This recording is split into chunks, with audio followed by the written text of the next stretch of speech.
Few people can deliver an icy zinger quite like Christine Baranski.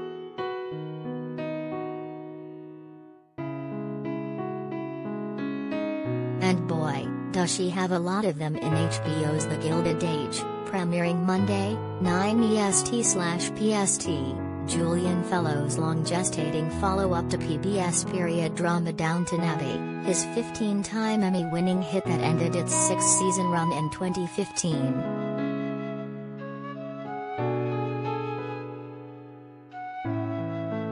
Set roughly 30 years earlier than Downton in 1880s New York, Gilded follows an acid-tongued socialite named Agnes Van Ryn Baranski, whose penniless niece, Marion Louisa Jacobson, comes to live with her and her sister, Ada Cynthia Nixon. Meanwhile, a new money railroad tycoon, Morgan Spector, and his social climbing wife, Carrie Coon, move into a resplendent mansion across the street from Agnes, who stubbornly tries to turn high society against her nouveau riche neighbors.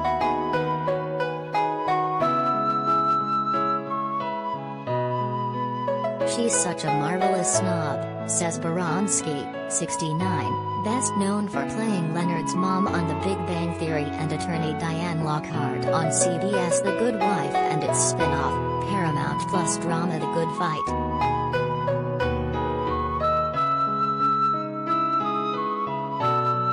There's some exchange between myself and my niece where she says something like, "Servants deserve some time off, too, Aunt Agnes."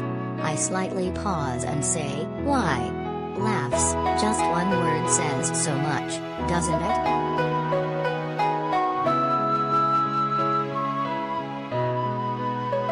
Fellowes conceived of Gilded nearly a decade ago, at the peak of Downton's popularity. The series was first developed for NBC, before entertainment chairman Bob Greenblatt moved to HBO and the show went along with him. Has since left that network.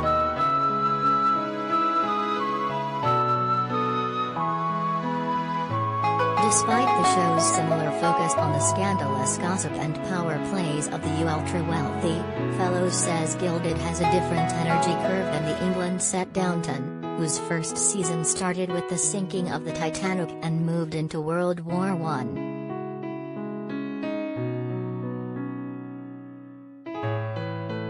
Downton had a melancholy about it, which was rather charming.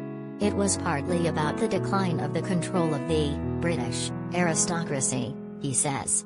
This is the absolute opposite. It's the arrival of the new guys in town who came to New York in the 1870s and 80s and built their palaces up and down Fifth Avenue.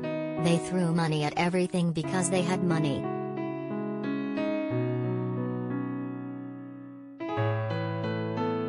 Throughout the 9-episode first season, conflict and tensions arise between the old families, who were on the brink of losing their power, and the new families, who were just gaining it.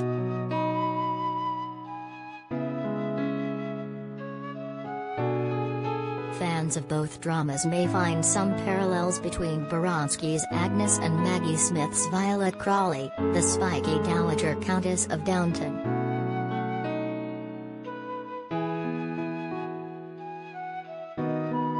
They're both walking declarative sentences, Baranski says.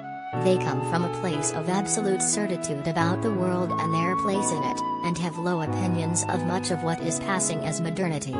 They are wary of progress, maybe even anxious about it. Yes, they're grand in their manner, but they're also both extremely bright, intelligent women who make these witheringly funny remarks.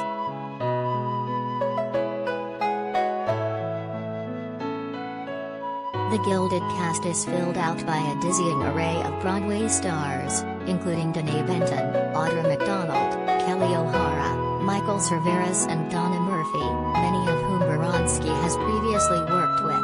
In fact, Nixon, 55, played her daughter in the original production of Tom Stoppard's The Real Thing nearly 4 decades ago. Can you imagine? Baranski recalls with a laugh. And here we are playing sisters.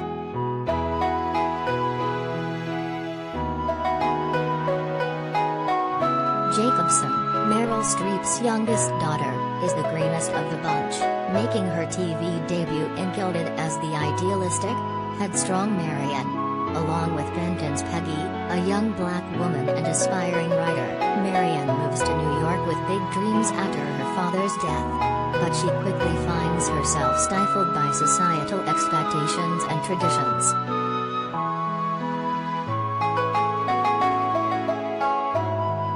As outsiders to this rich world, Marian and Peggy become guides who take you through the show. Fellows says, most of the audience doesn't live like this, and they need people on screen for whom the experience is new so they can empathize with them. Marian has quite a big role in that.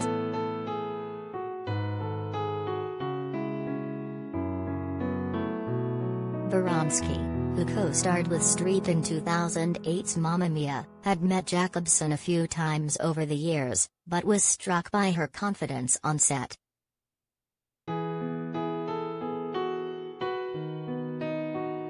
It's quite a feat for a young actress, and she didn't have a lot of experience, Baranski says. I had to try to convince her that I was not as intimidating as my character. Apparently she said to Meryl, "Oh my God, Christine terrifies me." And I said, "I don't mean to terrify her, I'm just playing my role." Maybe in between takes I stay a bit in character, but eventually I think she realized I was very much on her side and wanting her to feel comfortable.